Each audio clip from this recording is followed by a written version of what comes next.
Bien-aimé, que la paix du Seigneur soit avec toi. Bienvenue à Émir TV. J'ai un grand plaisir de faire une continuité de l'enseignement que j'ai commencé la semaine dernière. Le thème est l'intégrité, le secret pour devenir ami de Dieu. Je t'invite à lire avec moi Genèse chapitre 17, verset 1. Lorsqu'Abraham fut âgé de 99 ans, l'Éternel apparut à Abraham et lui dit, « Je suis le Dieu Tout-Puissant. Marche devant moi et sois intègre. » Abraham, cet homme qui avait une bonne relation avec Dieu. La fois passée, j'ai parlé de son appel, de son cheminement, des promesses de Dieu dans sa vie. Abraham, cet homme qui marchait selon la foi et non selon la vue. Cet homme qui comptait sur Dieu, qu'il avait connu, qu'il avait appelé et qui lui avait promis des choses. Pendant sa route, il y a un moment où Abraham trouve des difficultés, précisément avec sa femme Sarah. Sarah se pose des questions. À cet âge, je peux encore devenir une mère. À cet âge, je peux encore donner un héritier à mon mari, mon Seigneur Abraham. Et ces questions poussent Sarah à prendre une décision qui va créer un grand problème dans sa vie de couple, dans sa vie émotionnelle et la relation de leur famille avec Dieu. Elle va prendre Agar, les proposer à Abraham. Abraham ne va pas consulter Dieu, finira par accepter la proposition de sa femme. Ismaël viendra au monde. Et là, tout va basculer. Dieu va garder le silence. Et 13 ans après, à 99 ans, Dieu apparaît à Abraham sous le nom de El Shaddai. Je l'avais expliqué la fois passée, El veut dire Dieu, Shaddai, tout-puissant. La source des mots Shaddai, Shad veut dire saint, saint maternel. Et il y a une pensée biblique par rapport à cela. Ésaïe chapitre 49, verset 15. Une femme oublie-t-elle l'enfant qu'elle allait? N'a-t-elle pas compassion du fils qui est sorti de son ventre? Même si elle l'oubliait, moi, je ne t'oublierai jamais. Dieu, se présentant à Abraham sous le nom de El Shaddai, il est en train de dire à Abraham, c'est moi qui subviens à tes besoins, pardon. C'est moi qui a la capacité de t'apporter ce que le monde ne peut pas t'apporter. C'est moi, la seule personne qui est tout puissant, qui a le pouvoir de tout faire pour toi. C'est moi, Abraham. Ce n'est pas Sarah, ce n'est pas les hommes, ce n'est pas le monde. Dieu voulait faire comprendre à Abraham, je peux subvenir à tes besoins, quels que soient tes besoins, car je suis le Tout-Puissant. Je suis pour toi comme une mère pour son enfant. Je peux t'apporter ce qu'une mère terrestre, humaine, ne peut pas apporter à son enfant. Il dit, Abraham, marche devant moi, dans une autre expression, mène une vie qui me soit agréable. Et l'apôtre Paul nous présente encore une pensée pareille. Romains chapitre 12, verset 2. Ne vous conformez pas au monde actuel, mais soyez transformés par les renouvellements de l'intelligence, afin de discerner quelle est la volonté de Dieu, ce qui est bon, agréable et parfait. Abraham marchait selon la foi. Mais après un moment, Abraham va décider de se conformer au monde actuel de son temps. Au temps d'Abraham, une femme stérile, une maîtresse stérile pouvait prendre une de ses servantes et faire d'elle la mère porteuse. L'enfant sera légitimement son enfant et son mari. Sarai savait ces choses, Abraham connaissait ces choses.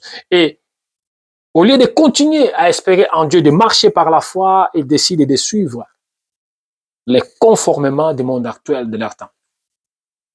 Ils vont se conformer à leur monde, à leur tradition, à la culture de leur époque, et Ismaël va venir, ce qui n'a pas plu à Dieu. Dieu lui dit, marchez devant moi.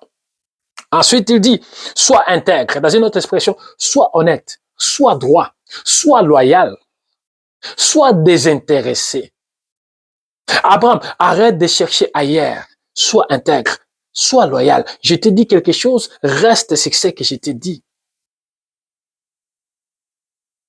L'intégrité, mes bien-aimés. Quelque chose de grand. Aujourd'hui, j'aimerais vous parler sur les effets de l'intégrité dans nos vies. Premièrement, l'intégrité nous aide à se préserver contre les péchés. Psaume chapitre 18, verset 24. J'ai été intègre envers lui et je me suis tenu en garde contre mon péché. David écrit ce psaume après avoir eu la victoire sur tous ses ennemis et Saül. Il écrit ce psaume pour son Dieu. Il dit, j'ai été intègre envers lui et je me suis tenu en garde contre mon péché. Celui qui est intègre se met en garde contre le péché. Celui qui est intègre se bat contre les désirs de la chair. Celui qui est intègre, lutte jour et nuit contre ses désirs, contre ses envies, afin d'être intègre à son Dieu. Deuxièmement, l'intégrité nous apporte le bonheur. Psaume 119, verset 1. Et dont la conduite est intègre, c'est qui marche suivant la loi de l'Éternel. Proverbe chapitre 28, verset 10. Celui qui égare les hommes droits dans la mauvaise voie tombera dans la fosse qu'il a creusée. Mais les hommes intègres hériteront du bonheur. L'intégrité nous apporte le bonheur. Quand tu es avec Dieu, tu es intègre dans ta relation avec Dieu. Tôt ou tard, vouloir ou pas, le bonheur te suivra. Le bonheur t'accompagnera. Et David le dit, le bonheur m'accompagnera tout au long de ma vie. Parce qu'il était intègre envers son Dieu. Et quand il y avait des petits déséquilibres, il était pressé de revenir vers son Dieu pour garder l'intégrité. Troisièmement, l'intégrité est l'espérance de l'homme envers Dieu. Job chapitre 4, verset 6b. Ton espérance, n'est-ce pas l'intégrité de ta conduite? C'est l'ami de Job, Eliphaz, qui lui parle.